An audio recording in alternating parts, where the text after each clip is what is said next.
وقال الله تعالى والذين آمنوا أشد حبا لله صدق الله العظيم. My respected brothers and sisters, Allah subhanahu wa ta'ala says in the Quran, وَالَّذِينَ آمَنُوا أَشَدُّ حُبًّا لِلَّهِ, that the people of Iman, they have أَشَدُّ حُبًّا لِلَّهِ, they have the extreme love for Allah subhanahu wa ta'ala. Iman, what is Iman? Iman is an unseen virtue that one has in the heart. And only Allah subhanahu wa ta'ala knows that virtue. There is a science that we can see from the a'mal, that Rasulullah sallallahu alaihi wasallam said that if you see somebody praying 5 times regularly, be a witness that he has Iman. Be the witness of his Iman. You see somebody fasting, you see somebody coming to salah, you see somebody going for hajj, you see somebody giving the zakat, you see somebody, the way he dresses up, you can witness that this person has Iman. But really, these are the signs. But really, the Iman in itself is not to be seen, cannot be seen. Only Allah subhanahu wa ta'ala knows. The a'mal, they are the signs of the Iman. And what is this Iman? Iman is such a virtue that gets you close to Allah subhanahu wa ta'ala. This is such a virtue that is going to be a path to please Allah subhanahu wa ta'ala, and in the end enter you into the paradise. The reason of entering into the paradise is the Iman and only Iman. But you would say that Allah subhanahu wa ta'ala says people of the Jannah are the ones الَّذِينَ آمَنُوا وَعَمِلُوا الصَّالِحَاتِ, they do the righteous deeds. Yes, Amal Salih is required. Why? To present the Iman. But really, this is the Iman that is going to enable you to enter into the Jannah forever and ever. Otherwise, people might argue, what is the amount of Amal that you perform? 60 years, 70 years, 80 years, 90 years. Maybe after 90 years, even if you do perform something, you cannot perform it properly. You cannot perform the level of Amal later in the age that you can perform right now. At a younger age when you're strong. So, and then you perform your Amal, you worship Allah subhanahu wa ta'ala, your Amal Salihat were for maybe 100 years. But you were granted a Jannah which is forever. So that is, how come hundreds of years of Amal become so rewarding that they give you an everlasting Jannah? So the answer to that is, the thing that is precious in front of Allah subhanahu wa ta'ala is your Iman. You get, because of the belief, because of the sincerity, because of the amount of Iman that you have in the heart, for that you are given the Jannah. And how is the level of Iman gauged? This is gauged through the Amal al-Salihat. They are the signs of the Iman.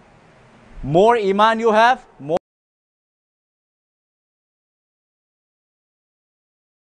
Iman. Here Allah subhanahu wa ta'ala says, وَالَّذِينَ آمَنُوا أَشَدُّ حُبًّا لِلَّهِ. One of the signs of the Iman is أَشَدُّ حُبًّا, the extreme love for Allah subhanahu wa ta'ala. What is hub? Hub basically means love. You have connection, you have love to the things that you use. You love your car. Why? Because it pleases your body. It gives you a comfort. You love your bed because it gives you comfort when you sleep. You love the food you like because it is pleasing to your tongue. You love certain types of perfumes. Why? Because it pleases your the sense of smell. Some type of sound you love. Why? Because it pleases your ears. So whatever your senses are pleased with are the things that you love. But what about the heart? The only difference between the human beings and the animals that Allah has created, the difference is of the heart.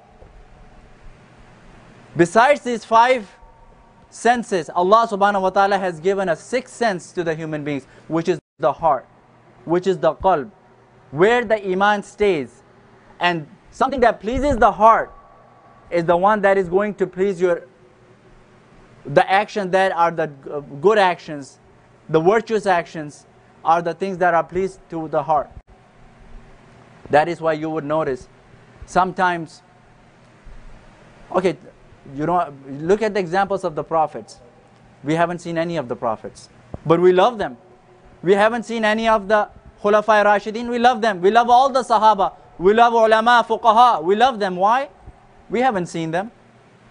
We love them because of their character. We hear about them. This was the quality of Anbiya. This is the quality of Ibrahim alayhi salam, that he was ready to sacrifice everything for the sake of Allah subhanahu wa ta'ala. So see, the love of Ibrahim alayhi salam is in our heart. Why? Because this pleases our heart. It does not please our eyes. It does not please our nose. And this level of love is not going to be changed even if Ibrahim alayhi salam walks in and we see him. Why? Because our love for Ibrahim alayhi salam is because of the amal, because of his connection with Allah subhanahu wa ta'ala, with the good things that he has performed. In the same way, fuqaha, we learn about fuqaha, how much time they spend serving the deen of Allah subhanahu wa ta'ala. Muhaddithin, Imam Bukhari rahimahumullah ta'ala, we have certain love for him. Why? We haven't seen him. We don't know where he lives. We don't know how he looked. Most of us don't even know how old he was, how many kids he had, how many wives he had. Nobody knows. But we love him not because of the looks, not because of his height, not because of his color. We love him because of his actions, his virtuous deeds, his connection with Allah subhanahu wa ta'ala. So this person, وَالَّذِينَ آمَنُوا أَشَدُّ حُبًّا لِلَّهِ, his heart is such that it has the extreme love for Allah subhanahu wa ta'ala. And that increases with the knowledge of Allah subhanahu wa ta'ala. More you know about Allah subhanahu wa ta'ala's majesty, more you know about the mercy of Allah subhanahu wa ta'ala, more you are attracted to Allah subhanahu wa ta'ala. Because heart is attracted to the qualities. Heart cannot see anything. Heart has his own eyes, his own hearing, it has own tasting. So it is always attracted to the qualities. Once you know that qualities of Allah subhanahu wa ta'ala are so vast, are limitless, then your heart gets attracted to Allah subhanahu wa ta'ala. When we see the mercy of Allah subhanahu wa ta'ala, our heart gets attracted to Allah subhanahu wa ta'ala. We are allowed to have the love for the things that we use. But the ashaddu hub is for Allah subhanahu wa ta'ala. And another name of ashaddu hub is the ishq. Ishq means the extreme love. This is another term used, ishq. Ishq means extreme love. You are allowed to have love for the things you use, your wife, your children, but ashaddu hub, that extreme love, and the ishq is only for Allah subhanahu wa ta'ala. And what is it going to help you? How is it going to help you? It's gonna make you become a more happiest person on the face of earth. Because then you would nothing is going to be as important to you than Allah subhanahu wa ta'ala. These little losses of the dunya is not going to worry you, because your eyes are going to be up to Allah subhanahu wa ta'ala. And you would be comforted by the idea, by the thought that Allah subhanahu wa ta'ala is watching me and He's going to have something better for me. Maybe this is better for me. It's going to make it easy for you to earn the halal earning. It's going to make it easy for you to sacrifice your sleep and come to the masjid for the salah. It's going to make it easy for you to sacrifice your job in the times of the salah. It's going to make it easy for you to fulfill the rights of the neighbors. It's going to make it easy for you to help the needy and the poor and the less privileged people in the community. It's going to make you such a wonderful person that you will become lovable to everybody else. So ashaddu hubban lillah. So this is the month of Zil Hajjah. It's about to come. In a few days it's going to start. This month is to exhibit the extreme love of a man to Allah subhanahu wa ta'ala. Because He is the only one who deserves the extreme love. Because His mercies, His bounties on the human beings are extreme. So this is the month of Zil Hajjah. And as the month of Zil Hajjah comes nearer, some people plan for Hajj and other people plan for the sacrifice. So whatever your plans are, it reminds us of Prophet Ibrahim alayhi salam. Sayyidina Ibrahim alayhi salam, he is the example of love and extreme submission to the will of Allah subhanahu wa ta'ala. You look at the life of Ibrahim alayhi salam, and this month, every year comes and reminds us how much sacrifice, how much love, and how much connection Ibrahim alayhi salam had to Allah subhanahu wa ta'ala. From a very young age. And when he was only 11 or 12 years old, he realized that even though my father is idol worshipper, he makes idols, he sells it, but this cannot be my God. This cannot be Allah. This cannot be my Rabb. How can it sustain me when it cannot even sustain itself? And then he has an event that takes place at a very young age. Then he grows older. Then he hasn't had a child for many, many years. Everybody knows about it. And a time comes that at a very old age, when he is above 90 years old, Allah subhanahu wa ta'ala blesses him with a very beautiful child, Ismail alayhi salam. So, and he has great connection and great love for for his son that he got at an older age. And when somebody gets a child at a very older age, they have extreme bond, they have stronger bond, and they have stronger love. So Ismail alayhi salam is growing, and he's becoming very close to, he's born and he's not too old yet. Allah subhanahu wa ta'ala tells Ibrahim alayhi salam to leave him in the deserts of Makkah. Now Ibrahim alayhi salam, even though he has the love for his wife, even though he has the love for his newborn child, but ashaddu hubban lillah, but extreme love is only for Allah. So orders of Allah subhanahu wa ta'ala come first. He takes a journey from Palestine all the way to the Makkah, to the deserts of Makkah, and he leaves them there. Today, Makkah is a populated city. You get every name of Allah subhanahu wa ta'ala in Makkah. Something you cannot find anywhere, you get that in Makkah. You get the fruits from all over the country, all over the world. You get technology from all over the world. But it wasn't the case back then. It was a desert. No water, no food, nothing. And he leaves his wife and a newborn with a handful of food and a little bit of water, and that's it. And who knows when he's going to return. Back then, the journeys were not 2-hour, 3-hour flight. It was months, years. So he leaves his wife and a newborn. And he's content in his heart that if Allah has ordered me, then He's going to take care of my family. How many of us can depend on Allah subhanahu wa ta'ala that much? When we leave our families, we don't give them cash. We hand them the credit card. We tell them the passwords to this account and that account. Why? And we make sure that they are fully covered. The groceries are enough. We don't want to leave our families without anything. And Ibrahim alayhi salam, just because of the order of Allah subhanahu wa ta'ala, newborn and a wife in the middle of nowhere. So Sayyidina Hajra with his son Ismail alayhi salam is in Makkah. And this is not the first time he is fulfilling the orders of Allah subhanahu wa ta'ala blindly. And then you know the story, as there was a shortage of water, the water finished, and Hajar alayhi salam got worried about the water, and she climbed up the Safa looking for any travelers, anybody who's coming by that way, so that she can ask for water, some food. And then from Safa she moves all the way to Marwa, and then she climbs up Marwa and looks for any group of people who are coming, any travelers that might be coming, they might have some extra provision. She doesn't find. So from Safa to Marwa, she is making 7 rounds. And once she is done with the 7 rounds, she sees the help of Allah subhanahu wa ta'ala coming. That Ibrahim, you have fulfilled your obligation. You have shown your sacrifice for the love of Allah. And Hajra, you have taken the love of, you have shown the sacrifice through your son, and you have let your husband leave you alone in the middle of nowhere, only having your eyes and trust on Allah subhanahu wa ta'ala. As a result, the help of Allah came, and as Ismail alayhi salam rubbed his feet, the water of Zamzam came out. So much so that she has to stop it. And in the hadith it comes, if Hajra alayhi salam did not say Zamzam and did not stop it, it would have flooded the whole world. And to this date, Zamzam is coming out. Very nutritious water, and it's a complete nutrition. When people who go for Hajj and Umrah, they notice, if you don't get food for longer periods of time, they eat dates and they eat Zamzam, and it fills their hunger. So this was Zamzam. This is the result of the help of Allah subhanahu wa ta'ala, where after the complete submission, after showing the complete love and complete trust on Allah subhanahu wa ta'ala, things move on.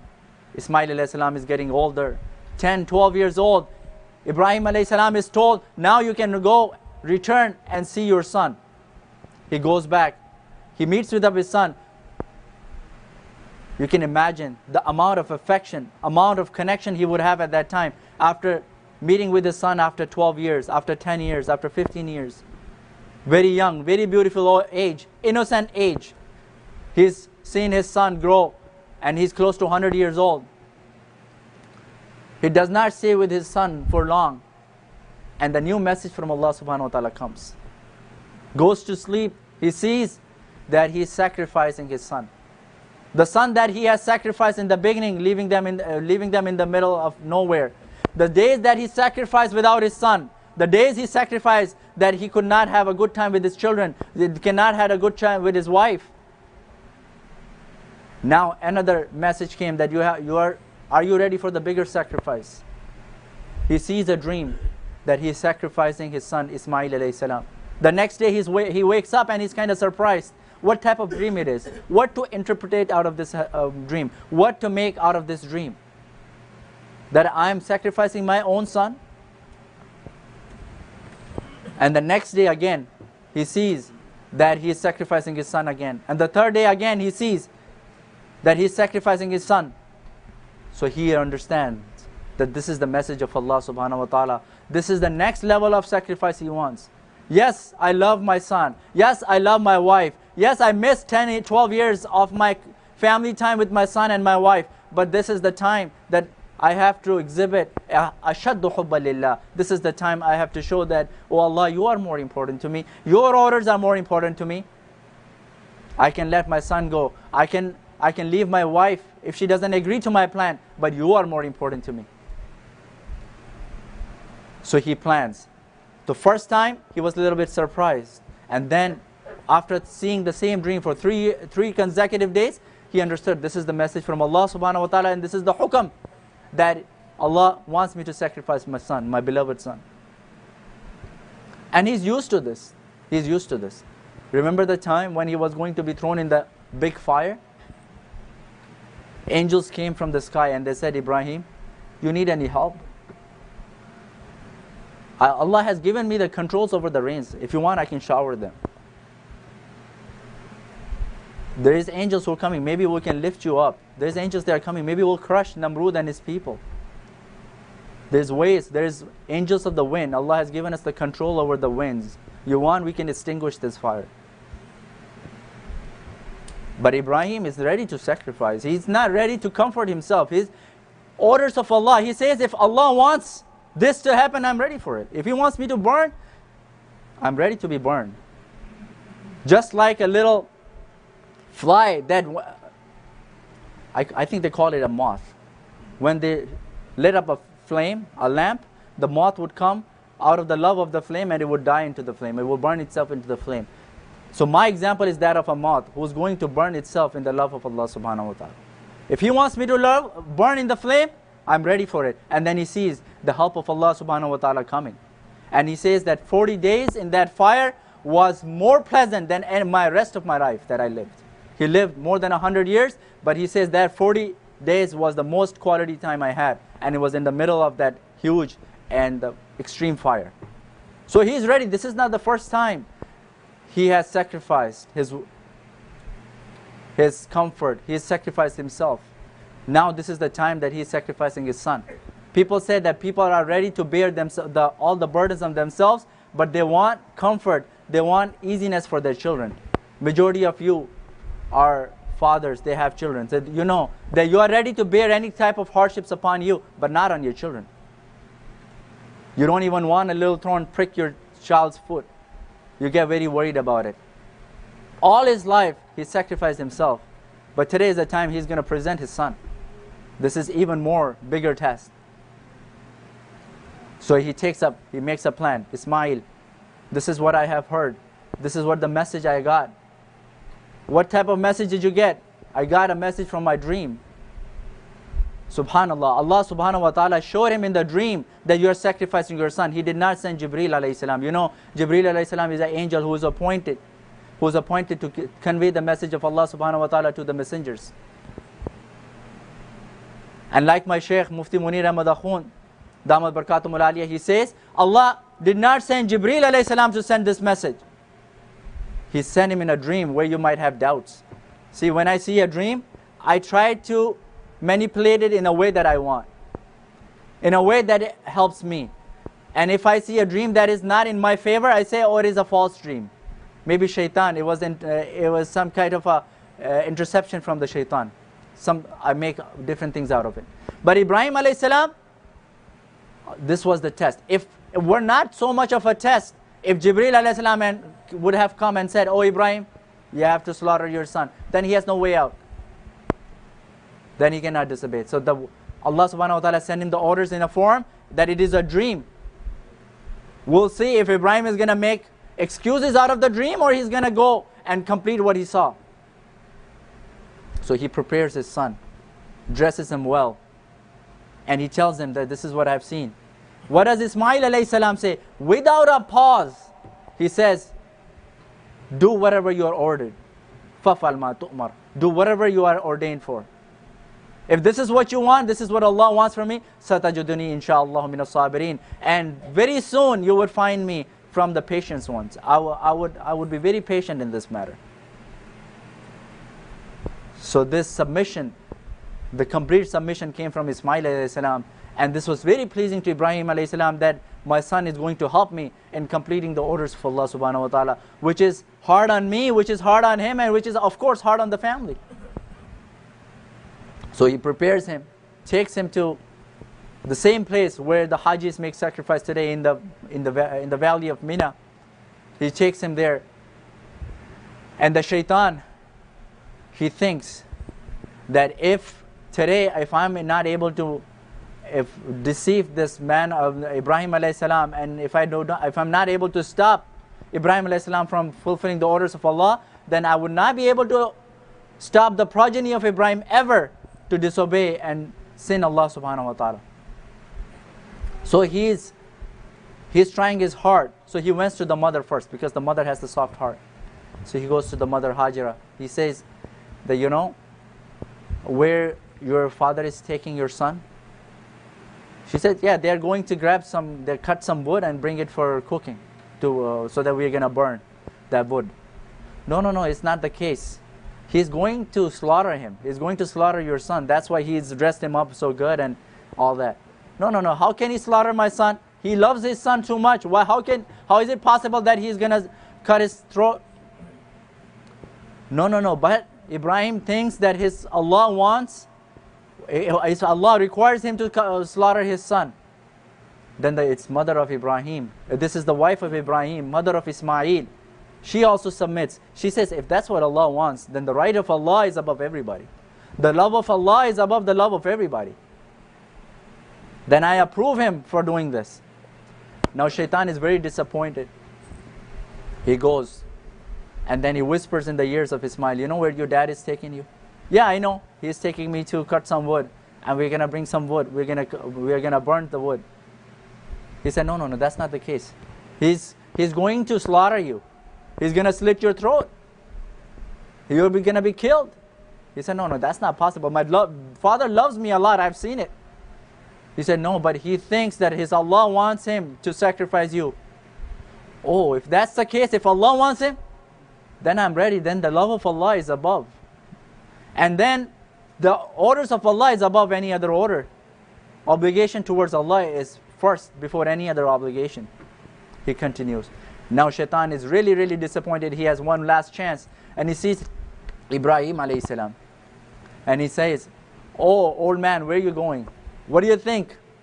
Where are you going? He says, I have something going on. I have to take care of a business uphill. What business? I know that you just saw a dream. And then you think that because of that dream, Allah wants you to sacrifice your only beloved son? And Ibrahim alayhi salam realizes, this is not a regular man. This is shaitan. How did he become aware of my dream? he takes up the stones and throws at shaitan. So these are some of the actions of someone who loves Allah, fulfilling the obligation of towards the beloved. Now see, all these actions are going to be preserved. All of these actions are going to be preserved to the last day of judgment. So now the time comes, and they have reached the place where they had planned for, the place in the Mina.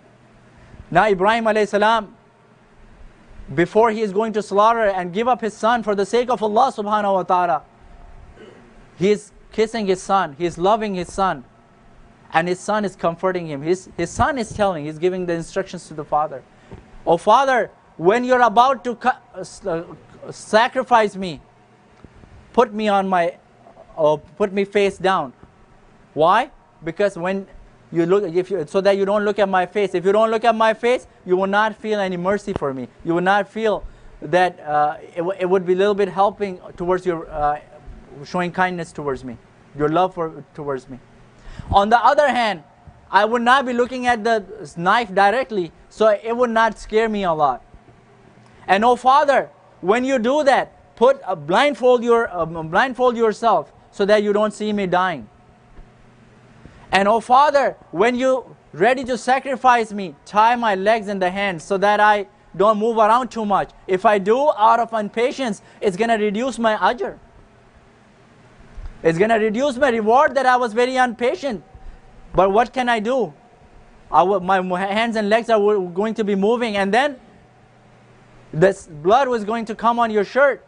And when you go to your mom, and when you go to see my mom, it's going to make her sad. And oh Father, take my shirt and take it to my mom. It's going to condole her. And oh my Father, make sure your knife is really sharp, because the death is a harsh experience. It's not going to be easy if your knife is not very sharp. So this is the instructions Ismail alayhi salam is given. Then the narrations come. Then Ibrahim alayhi salam puts him on the face down, blindfolds himself. And Ibn Abbas radiallahu anhu says that he put him on the side. Just like we laid the animals down on the side, on one side, facing the Qibla. This is exactly how Ibrahim alayhi salam did, facing the Qibla. Not exactly upside down, but on the side. And he was on this side so that he cannot see Ismail alayhi salam face to face. And he sharpened his knife, very knife on a stone, made it very sharp on the stone. And now he is ready to cut the throat. He tries once, not once, twice, not twice, many times, and unable to cut the throat. And he gets very annoyed and sharpens it again, and then tries to cut the throat, so that he confirms from his actions that he has tried his best to complete the orders of Allah subhanahu wa ta'ala. Narrations come that how could the knife cut the throat? You were very honest in your heart, and you were very confident, and you were very determined in fulfilling your dream.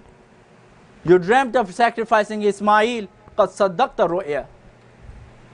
But he ended up sacrificing the lamb. Mufassirin say this is the intellect of the Mufassirin. They say, yes, he indeed completed this dream. In the dream he saw slitting the throat of Ismail, that he is sacrificing the Ismail, but he did not see the blood flowing. He did not see that Ismail's blood was also spilled. Yes, he did sacrifice Ismail, but he did not see the neck of Ismail getting cut. And that was the dream, that you are allowed to sacrifice Ismail, but a very fine meaning, but you will not be able to cut his neck. One drop is not going to come out, and it would be the lamb that would be slaughtered.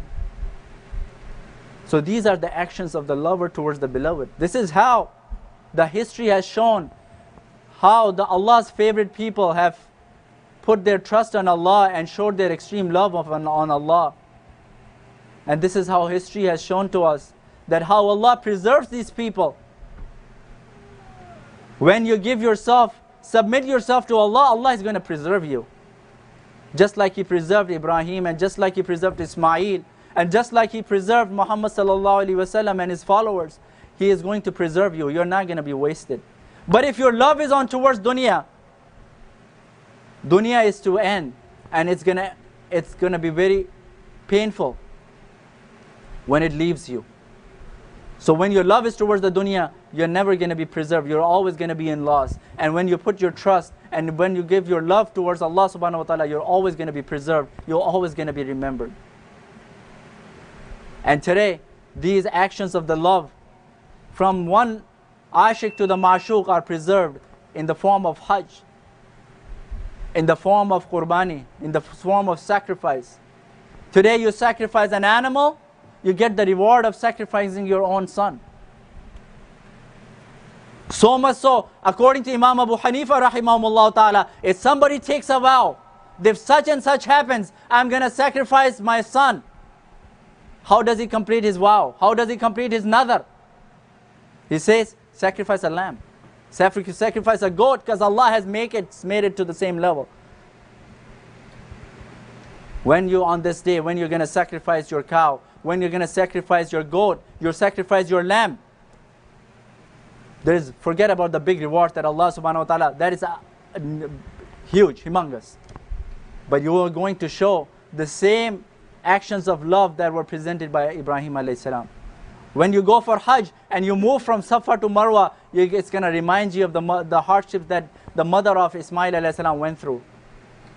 When you're going towards Mina and you're going to throw stones and on the jamra, the pillar. Jamra basically means a pillar. On those pillar of shaitan, it's going to remind you of the actions that Ibrahim alayhi salam did to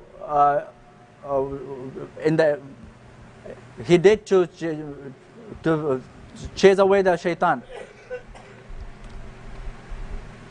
So all these actions are going to be repeated, and this is the actions that are preserved to this day. Today, whether these actions could be exhibited through Hajis, if you are going for Hajj, in those valleys of Makkah and Mina, in the city of Makkah and the valleys of Mina, and the people who are not able to go for Hajj, they present the same love and same connection to Allah subhanahu wa ta'ala through the same actions of Ibrahim alayhi salam in form of performing the qurbani. So everybody should try to make qurbani. The rewards is huge. Like I said, the reward is that of sacrificing your own son. And there is different ahadith. The Sahaba asked Rasulullah sallallahu alaihi wasallam that what is in it for us in this sacrifice. Rasulullah sallallahu alaihi wasallam said, for every sha'r, for every hair that the animal has on his back, you get ajr. So there is a reward for every hair on the back of the animal. So do that. Even if it is a little bit spendy these days, do that, because the reward is huge. And on this day, Rasulullah sallallahu alaihi wasallam said that there is no other amal which is more like to Allah subhanahu wa ta'ala than sacrificing the animal. So if you can do it from you have to do it from your own side, but if you have to do it from the ones that have passed away, the deceased ones, the loved ones, so do that from their side too. It's gonna give them a huge amounts of ajr. Huge amounts of ajr. And it is only for these 3 days, from the 10, 11 and 12. And then there is also an arrangement that we have made here in this masjid, that if you want, you have no means to do it here, then you can send your money to Pakistan, India, Bangladesh, and like the announcement was made last Friday too, that if you are still planning to do qurbani of cows and goats, we have arrangements here. The flyers are everywhere in the masjid, you can see, and you know the people to contact. So make arrangements, because nothing on these days is as rewarding as this. And in Pakistan, Bangladesh and India, you are able to do it with little. You spend little, but the reward is more. Why? Because the poor and the needy eat it. If you do the sacrifice here, of course the reward is more, but you also have a little slight chance that you might have a desire of eating from the meat that you have sacrificed. But once you do it overseas, it is complete ikhlas. It is sincerely for the sake of Allah subhanahu wa ta'ala, because you know you're not even going to get one bite from the animal that you sacrificed. So it even shows more ikhlas when you do it overseas. Why? Because then truly you have no desire, not even to get a slightest benefit from the animal that you have sacrificed. And everything is going to go fi sabilillah for the poor and the needy that don't get to eat this meat throughout the year. May Allah subhanahu wa ta'ala give us tawfiq. Wa akhir da'wana alhamdulillah rabbil alamin.